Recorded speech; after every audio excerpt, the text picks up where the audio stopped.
what will happen next to a given situation or scenario. So what will happen next? That's why we call that one as predicting outcomes. Ano ang susunod na mangyayari?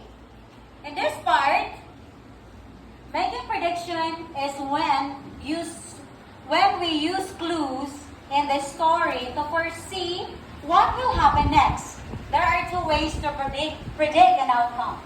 So, the two ways are what the reader already knew or experienced. For example, you have experienced early in the morning that there is a hard rain and the wind blows so hard. So you can predict that there is what? There is a typhoon. Diba? You will know na malakas ang ulan, malakas ang hangin, so makakapag-predict ka na may bagyo. Tama? Through your experience. The next one is the clues that are given in the picture story. Because of the clues that are given in the story, you can predict also what will happen next. Okay? Hello? We understand? Yes, we do. Do you understand? Yes, we do. Do you understand? Yes, we do. In predicting outcomes, you will know what will happen next. In this scenario, look at the picture. What will be your prediction? Okay, so the passengers there, what happened? They are late. They were late when they arrived. So what happened? So naiwanan na sila ng airplane. So sa picture clues, you can see what will happen next. Then another one. You will be able to predict the outcome or what will happen next based on the details given in illustration, images, or pictures.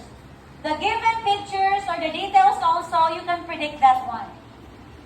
Ano ang susunod na mangyayari? Malalaman mo because of the pictures, the clues, the scenarios, the situation that you are experiencing, like that.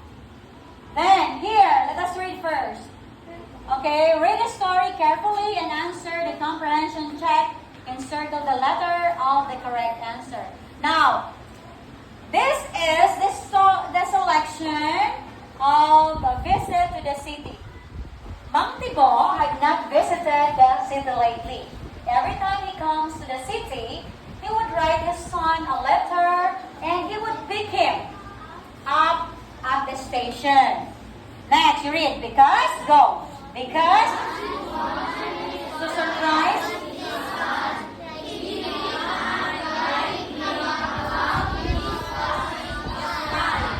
okay. Because he wanted to surprise his son, he did not write him about his coming this time. So next, Mang Tibo, ready, go. Was surprised To see the many changes when he got down the bus.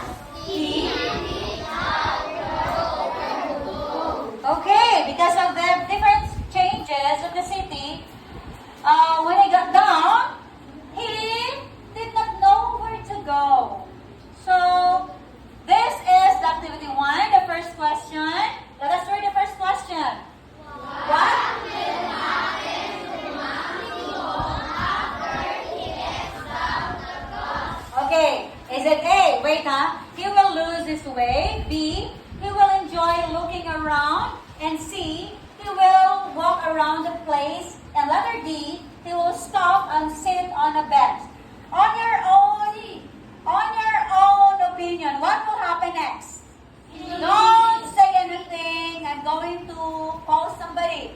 What is your answer? Very good.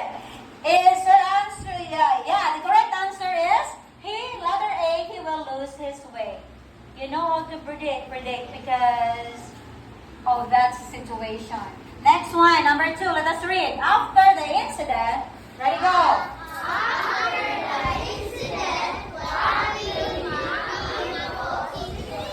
Oh, what will be Mang Tibo's decision? A. Never go to the city. B. Never visit his son again. C. Never leave the province. And letter D. Never go to the city without his son's knowledge. What do you think is the answer? Letter D. Yes, very good, letter D. So, never go to the city without his son's knowledge. And number 3. Ready, go.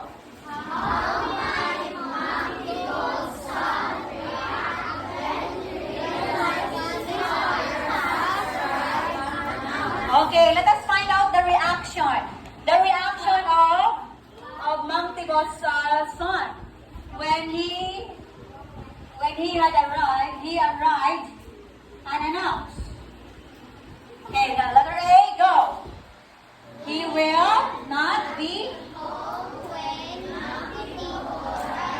B, he will be indifferent and will continue with his daily routine. C, he will be upset that his father didn't inform him beforehand. Letter D, he will be delighted and will give his father a warm welcome. So what do you think the reaction of Mang Tibo's son?